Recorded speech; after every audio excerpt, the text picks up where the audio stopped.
한 송이 꽃이 피어나기까지 얼마나 많은 의문과 탐구가 있었을까요? 씨앗은 흙 속 어둠에서 스스로에게 묻습니다. 과연 내가 빛을 향해 나아갈 수 있을까? 그 의심이야말로 뿌리를 더 깊이 내리게 하고 줄기를 더 튼튼하게 만드는 힘이 됩니다. 우리 인생도 마찬가지입니다. 의심하고 질문하는 순간 진정한 배움이 시작됩니다. 200여 년 전 강진 유배지에서 18년이라는 긴 시간을 보낸 한 학자가 있었습니다. 다산 정약용. 그는 절망적인 상황 속에서도 끊임없이 의심하고 탐구하며 배움을 멈추지 않았습니다. 오늘 우리가 살펴볼 이야기는 바로 그 배움에 대한 이야기입니다. 왜 우리는 평생에 걸쳐 배워야 할까요? 그리고 의심이라는 것이 어떻게 우리 삶을 더욱 풍요롭게 만들 수 있을까요? 정약용이 남긴 지혜 속에서 우리 시대를 살아가는 모든 이들에게 필요한 배움의 참된 의미를 함께 찾아가 보겠습니다. 정약용은 이렇게 말했습니다. 의심 그 자체가 배움이다. 그리고 덧붙여 말하기를 학문에 있어서 의심하지 않으면 얻는 것이 없고 사물에 있어서 의심하지 않으면 발견하는 것이 없다고 했습니다. 이 말의 핵심은 무엇일까요? 바로 의심이라는 것이 단순한 불신이나 회의가 아니라 더 깊은 진리를 향한 적극적인 탐구 정신이라는 뜻입니다. 정약용이 말하는 의심은 현실에 안주하지 않고 기존의 것을 그대로 받아들이지 않으며 끊임없이 왜? 라고 묻는 자세를 의미합니다. 조선 후기 성리학이 지배하던 시대에 정약용이 이런 말을 했다는 것은 참으로 혁명적인 발상이었습니다. 당시 대부분의 학자들은 선현의 가르침을 그대로 받아들이고 암송하는 것을 학문이라 여겼습니다. 하지만 정약용은 달랐습니다. 그는 옛것을 배우되 의심하라, 새것을 받아들이되 분별하라고 강조했습니다. 이는 단순히 지식을 축적하는 것이 아니라 그 지식의 본질을 파악하고 자신의 것으로 소화해내는 진정한 배움을 말하는 것입니다. 의심은 곧 사유의 시작이고 사유는 지혜의 문을 여는 열쇠가 됩니다. 그렇다면 현대를 살아가는 우리에게 이 가르침은 어떤 의미일까요? 우리는 지금 정보의 홍수 속에 살고 있습니다. 스마트폰 하나면 세상의 모든 지식에 접근할 수 있는 시대입니다. 하지만 역설적으로 이렇게 많은 정보가 넘쳐나는 시대일수록 정약용이 말한 의심하는 배움이 더욱 중요해졌습니다. 예를 들어 20대 직장인 민수 씨를 생각해 보겠습니다. 그는 매일 아침 출근길에 유튜브나 팟캐스트를 통해 다양한 정보를 접합니다. 자기계발서 요약, 경제 전문가의 분석, 성공한 CEO들의 조언, 하루에도 수십 가지 지식을 받아들입니다. 하지만 정작 그 지식들이 자신의 삶에 어떤 의미인지, 과연 자신에게 맞는 것인지에 대해서는 깊이 생각해보지 않습니다. 이것이 바로 현대인들이 빠지기 쉬운 함정입니다. 정보는 많이 알고 있지만 지혜는 부족한 상태 말입니다. 정약용이 말한 의심하는 배움이란 바로 이러한 정보들을 무비판적으로 받아들이지 않고 이것이 과연 옳은가? 나에게 적용할 수 있는가? 다른 관점은 없을까?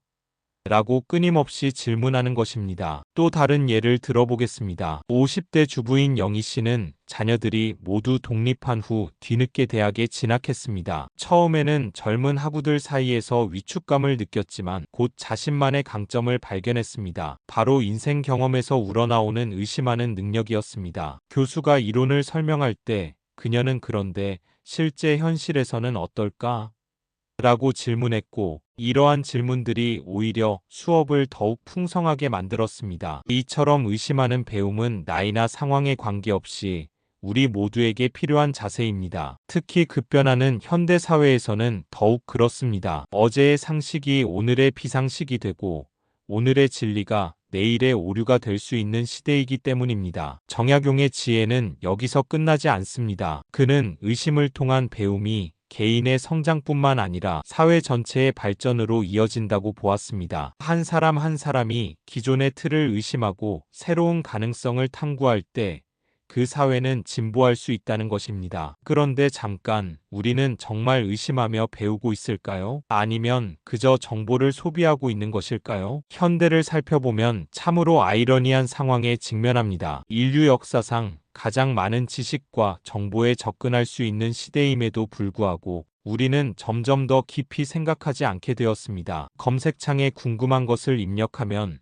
0.1초 만에 수만 개의 답이 쏟아집니다. 하지만 그 답들 중에서 무엇이 진실인지, 나에게 맞는 것인지 판단하는 능력은 오히려 퇴화하고 있는 것은 아닐까요? 정약용이 살았던 18세기 후반과 19세기 전반의 조선 사회도 마찬가지였습니다. 당시 지식인들은 수백 년 전에 완성된 성리학 이론을 절대적 진리로 받아들이며 그것을 의심하는 것 자체를 불경스러운 일로 여겼습니다. 과거 시험을 위해서는 사서상경을 달달 외우기만 하면 되었고, 새로운 사고나 창의적 해석은 오히려 방해가 되었습니다. 그렇다면 과연 누구에게 책임이 있을까요? 정보를 무비판적으로 받아들이는 개인에게, 빠른 답만을 요구하는 사회 시스템에게, 아니면 깊이 사고할 시간을 허락하지 않는 현대의 속도에게? 이 질문에 대한 답을 찾기 위해 우리 자신을 돌아봅시다. 당신은 마지막으로 언제 하나의 주제에 대해 며칠 혹은 몇 주 동안 깊이 생각해 본 적이 있나요? 책을 읽다가 정말 그럴까? 라고 의문을 품고 다른 자료를 찾아본 적은 언제인가요? 전문가의 의견을 들었을 때 다른 관점은 없을까?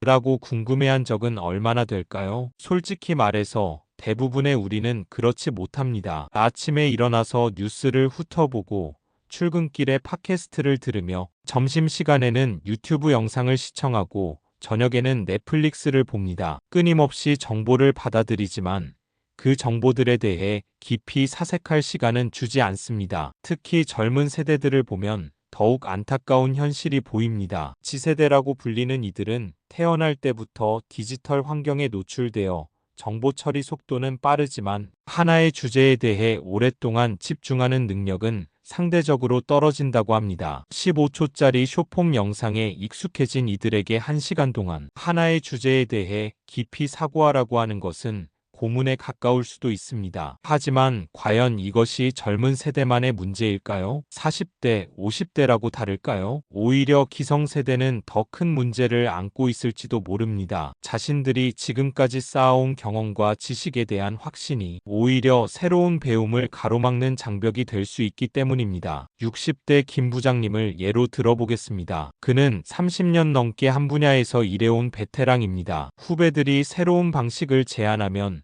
내 경험상 그건 안 되라고 단정합니다. 물론 그의 경험은 소중하고 값진 것입니다. 하지만 그 경험이 절대적 기준이 되어서는 안 됩니다. 정약용이 말한 의심하는 자세란 자신의 경험마저도 때로는 의심해보는 용기를 의미하기 때문입니다. 그렇다면 우리는 어떻게 해야 할까요? 개인적 차원에서의 노력도 중요하지만 사회적 차원에서의 변화도 필요하지 않을까요? 교육 시스템은 여전히 정답을 찾는 능력보다는 정답을 외우는 능력을 중시하고 있지는 않나요? 직장에서는 창의적 사고보다는 빠른 결과를 요구하고 있지는 않나요? 더 근본적인 질문을 던져봅시다. 우리는 왜 배워야 할까요? 단순히 더 나은 직장을 얻기 위해서? 더 많은 돈을 벌기 위해서? 아니면 남들에게 인정받기 위해서? 정약용은 이런 목적만으로는 진정한 배움이 될 수 없다고 했습니다. 진정한 배움은 자신을 성장시키고 나아가 사회를 발전시키는 것이어야 한다고 믿었습니다. 그리고 그러한 배움의 출발점이 바로 의심이라고 강조했습니다. 그렇다면 이제 우리 자신에게 물어봅시다. 나는 진정 배우고 있는가? 아니면 그저 정보를 축적하고 있을 뿐인가? 내가 가진 지식과 경험에 대해 의심해 본 적이 있는가? 그리고 그 의심을 통해 더 깊은 깨달음을 얻어본 적이 있는가? 이러한 질문들에 대한 답을 찾아가는 과정 자체가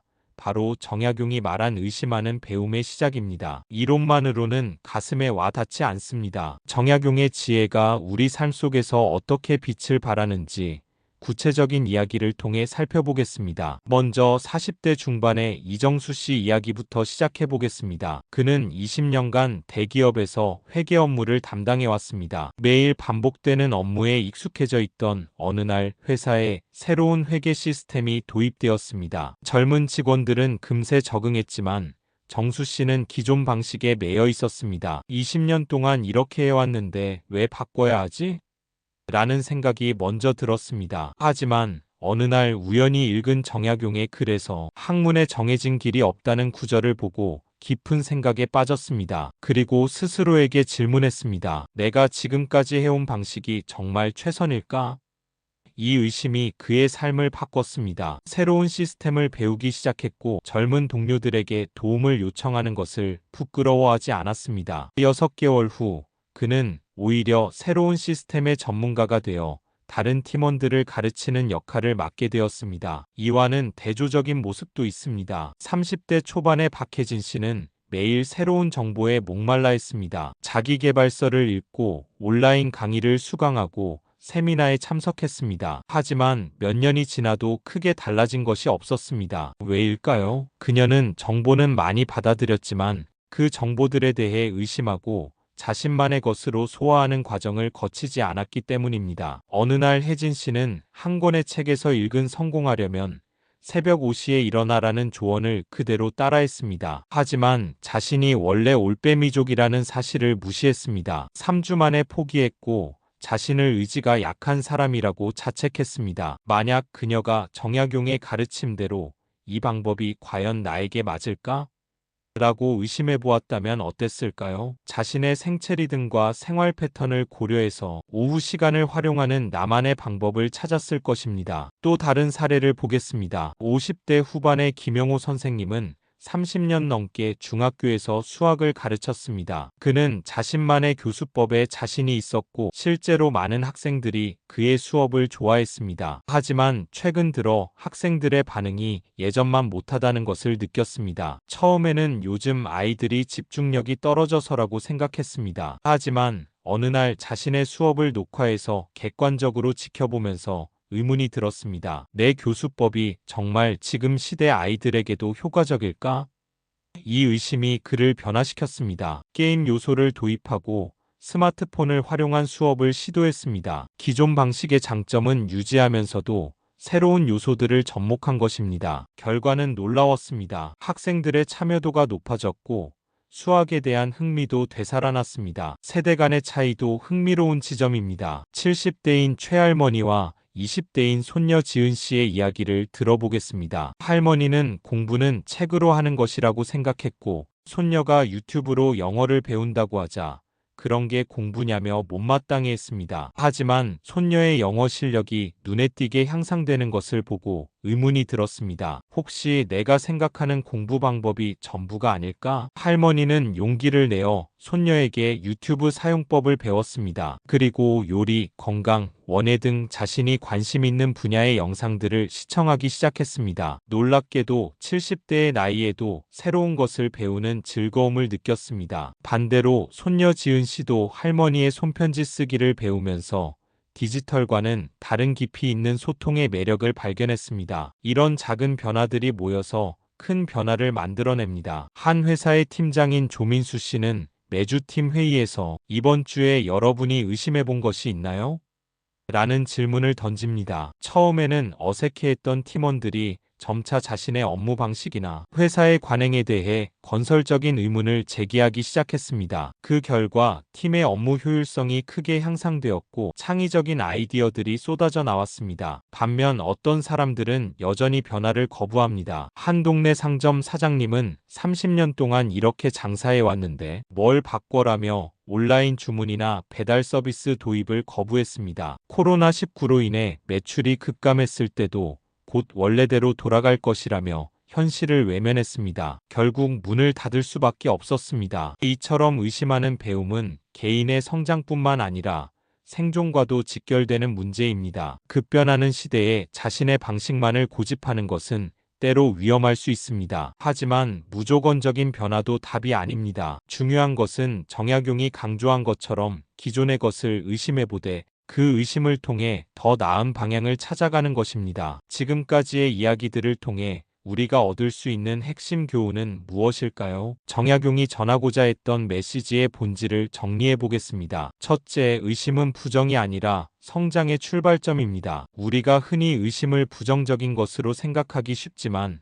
정약용이 말한 의심은 오히려 더 나은 것을 향한 적극적인 탐구 정신입니다. 이정수 씨가 20년간의 업무 방식을 의심했을 때 그것은 자신의 과거를 부정한 것이 아니라 더 나은 미래를 위한 용기 있는 첫걸음이었습니다. 둘째, 진정한 배움은 정보의 양이 아니라 질에 달려 있습니다. 박혜진 씨의 사례에서 보았듯이 아무리 많은 정보를 받아들여도 그것을 자신의 상황에 맞게 의심하고 검증하지 않으면 진정한 배움이 될 수 없습니다. 정약용이 강조한 것은 많이 아는 것이 아니라 깊이 이해하는 것이었습니다. 셋째, 나이는 배움의 장벽이 아닙니다. 70대 최할머니의 이야기에서 보았듯이 기존의 생각을 의심하고 새로운 것에 열린 마음을 가진다면 언제든 배울 수 있습니다. 정약용 역시 60세가 넘어서도 새로운 학문 영역에 도전했습니다. 그는 배움에는 늦은 때가 없다고 믿었습니다. 넷째, 의심하는 배움은 개인을 넘어 공동체를 변화시킵니다. 조민수 팀장의 사례처럼 한 사람의 의심하는 자세가 전체 조직의 문화를 바꿀 수 있습니다. 정약용이 추구했던 것도 개인의 깨달음을 넘어 사회 전체의 발전이었습니다. 다섯째, 변화를 거부하는 것은 퇴보를 의미합니다. 동네 상점 사장님의 안타까운 사례는 우리에게 중요한 교훈을 줍니다. 시대가 변하는데도 기존의 방식만을 고집한다면 결국 도태될 수밖에 없습니다. 하지만 이것이 무조건적인 변화를 의미하는 것은 아닙니다. 중요한 것은 변화의 필요성을 의심을 통해 스스로 깨닫는 것입니다. 여섯째, 세대 간 소통도 서로의 방식을 의심해보는 데서 시작됩니다. 할머니와 손녀의 이야기에서 보았듯이 자신의 고정관념을 의심하고 상대방의 방식을 인정할 때 진정한 소통이 가능합니다. 마지막으로 의심하는 배움은 평생에 걸친 여정입니다. 김영호 선생님처럼 30년의 경력이 있어도 끊임없이 자신을 돌아보고 개선해 나가는 자세가 필요합니다. 정약용은 학문에는 끝이 없다고 했습니다. 배움은 학교를 졸업하거나 자격증을 취득하는 것으로 끝나는 것이 아니라 죽는 날까지 계속되어야 하는 삶의 자세라는 뜻입니다. 이 모든 교훈을 한 문장으로 정리하면 이렇습니다. 의심하라. 그러나 절망하지는 말라. 의심을 통해 더 나은 길을 찾아가라. 이것이 바로 정약용이 우리에게 전하고자 한 배움의 참된 의미입니다. 정약용의 지혜는 여기서 끝나지 않습니다. 그는 또 다른 깊은 통찰을 우리에게 남겼습니다. 배우될 때를 놓치지 말라. 젊어서는 기억력으로, 늙어서는 경험으로 배워야 한다. 이 말씀 속에는 인생의 각 단계마다 다른 방식의 배움이 필요하다는 깊은 철학이 담겨 있습니다. 젊은 시절의 배움과 나이 든 후의 배움은 그 성격이 다르다는 것입니다. 하지만 공통점이 있습니다. 바로 끊임없이 의심하고 탐구하는 자세는 평생 유지되어야 한다는 것입니다. 20대의 배움을 생각해 보겠습니다. 이 시기에는 흡수력이 뛰어나고 새로운 것에 대한 호기심이 왕성합니다. 하지만 경험이 부족하기 때문에 받아들인 지식이 과연 옳은 것인지 판단하기 어려울 때가 많습니다. 정약용이 말한 기억력으로 배운다는 것은 단순히 암기를 의미하는 것이 아닙니다. 젊은 시절에는 다양한 지식과 정보를 접하되 그것들에 대해 끊임없이 의문을 품으라는 뜻입니다. 현재 대학교 3학년인 김태현 학생의 경우를 보겠습니다. 그는 경영학을 전공하면서 여러 이론들을 배웠습니다. 처음에는 교수님이 가르쳐주는 대로 교과서에 나온 대로 받아들였습니다. 하지만 인턴십을 하면서 현실과 이론 사이의 간극을 느꼈습니다. 과연 학교에서 배운 것이 전부일까? 라는 의심이 들었습니다. 이 의심이 그를 더 깊이 공부하게 만들었고 이론과 실무를 연결하는 자신만의 관점을 갖게 되었습니다. 반면 40대, 50대의 배움은 어떨까요? 이미 상당한 경험을 쌓은 이들에게는 새로운 정보보다는 그 정보를 자신의 경험과 연결시키는 능력이 더 중요합니다. 하지만 여기에 함정이 있습니다. 경험이 때로는 새로운 배움을 가로막는 장벽이 될 수 있다는 것입니다. 45세 박 과장의 이야기를 들어보겠습니다. 그는 마케팅 분야에서 15년간 일하면서 나름의 노하우를 쌓았습니다. 하지만 디지털 마케팅이 대세가 되면서 기존의 방식으로는 한계를 느꼈습니다. 처음에는 내 경험으로는 이런 방식이 더 효과적인데 라고 생각했습니다. 하지만 정약용의 가르침을 떠올리며 자신의 경험조차 의심해보기 시작했습니다. 내가 지금까지 옳다고 생각한 것이 새로운 환경에서도 통할까?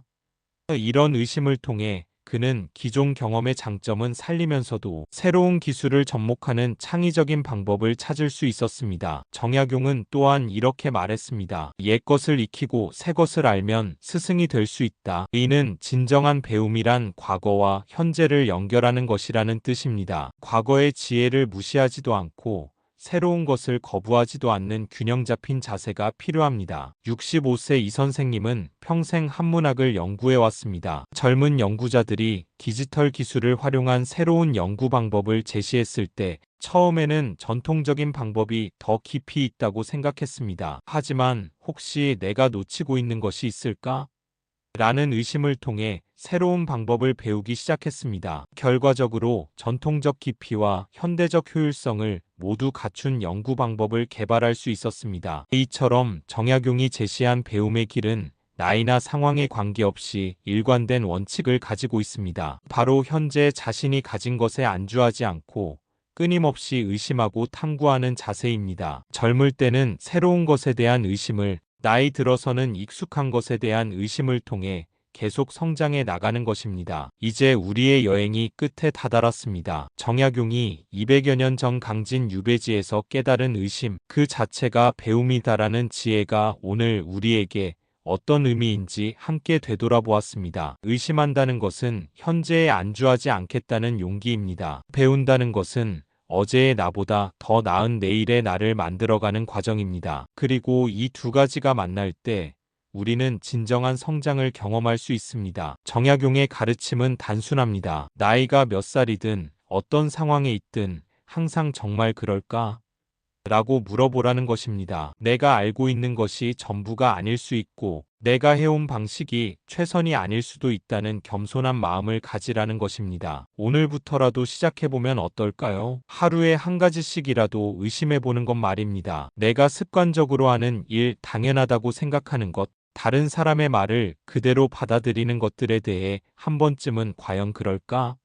라고 물어보는 것입니다. 그 작은 의심들이 모여서 큰 변화를 만들어낼 것입니다. 개인의 성장을 넘어 우리 사회 전체가 더 지혜로워질 것입니다. 이것이 바로 정약용이 꿈꾸었던 세상이 아닐까요? 배움에는 끝이 없고 의심에는 한계가 없습니다. 오늘 이 순간부터 정약용과 함께 의심하는 배움의 여정을 시작해 보시기 바랍니다. 오늘 영상이 여러분의 삶에 작은 변화라도 가져다 주었기를 바랍니다. 좋아요와 구독으로 더 많은 분들과 정약용의 지혜를 나눠주세요. 다음 영상에서 또 다른 깊은 이야기로 찾아뵙겠습니다.